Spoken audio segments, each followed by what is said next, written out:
তাই মনত অযুত সপোন অলিম্পিকত খেলিবলৈ এগৰাকী বক্সাৰ হৈ অলিম্পিকত সোণৰ পদক দেশৰ বাবে আনিবলৈ কিন্তু তাই যে অতি দৰিদ্ৰ তাই পিতৃ বৰ্তমান অৰুণাচল প্ৰদেশত দিন হাজিৰা কৰি পৰিয়াল পোহপাল দিয়াত ব্যস্ত ৰাষ্ট্ৰীয় আৰু আন্তঃৰাষ্ট্ৰীয় কেইবাটাও ইভেণ্টত প্ৰতিদ্বন্দ্বিতা কৰি সোণ আৰু ৰূপৰ পদক অৰ্জন কৰিবলৈ সক্ষম হৈছে এইগৰাকী বক্সাৰ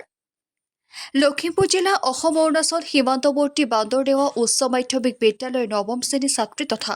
মিলনজ্যোতি গাঁৱৰ নিবাসী দিন হাজিৰা কৰা দৰিদ্ৰ ব্যক্তি যজ্ঞেশ্বৰ বৰা আৰু নীলিমা বৰাৰ কনিষ্ঠ কন্যা তৃষ্ণা বৰাই লখিমপুৰ জিলাখনলৈ গৌৰৱ কঢ়িয়াই আনিছে কিন্তু দুখৰ বিষয়টো বৰ্তমানেও ছাত্ৰী তথা বক্সাৰ তৃষ্ণাই নাই পোৱা ৰজাঘৰৰ পৰা ক্ষুদ্ৰ মানুহ সাহায্য মনত দুৰ্বাৰ আশা তৃষ্ণাৰ কেৱল ৰাষ্ট্ৰীয় অথবা আন্তঃৰাষ্ট্ৰীয় পৰ্যায়ত নহয় পাবলৈ ইচ্ছা সোণৰ পদক অলিম্পিকতো কিন্তু আৰ্থিক দুৰ্বলতাৰ বাবে সপোন সাৰ্থক হৈ উঠা নাই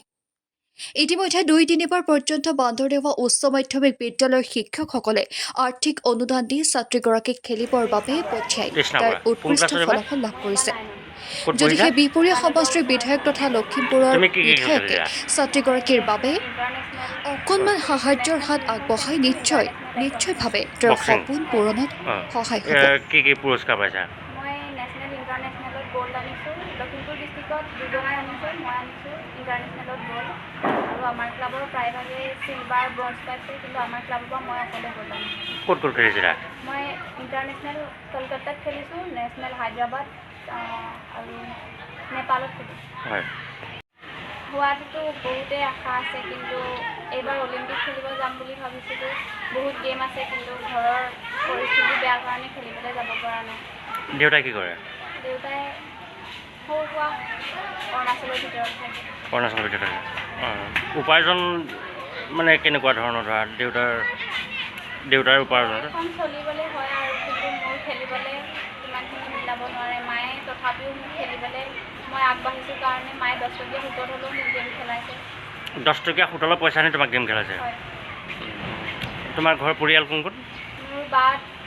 বা দুজনী মই মা দেউতা বা দুজনী বিয়া হৈ গ'ল মই অকলে আছোঁ হয়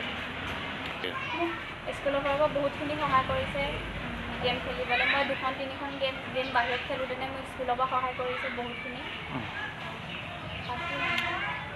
চৰকাৰীভাৱে কিবা সা সুবিধা পাইছা নাই নাই একোৱেই নাই চৰকাৰৰ ফালৰ পৰা যোগাযোগ কৰিছিলা নে যোগাযোগটো কৰিবলৈ এবাৰ গৈছিলোঁ গহপুৰত যে আছে এজন হয়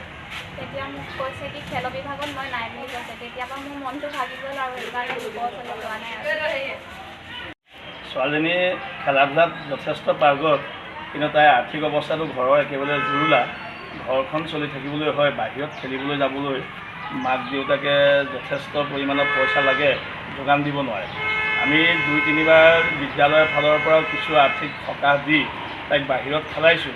কিন্তু তেনেকৈ মানে সদায় দি থাকিবলৈ অসুবিধা যদি ছোৱালীজনীয়ে চৰকাৰীভাৱে কিবা সুবিধা পালেহেঁতেন ভৱিষ্যত এটা আছিলে ছোৱালীজনীৰ আৰু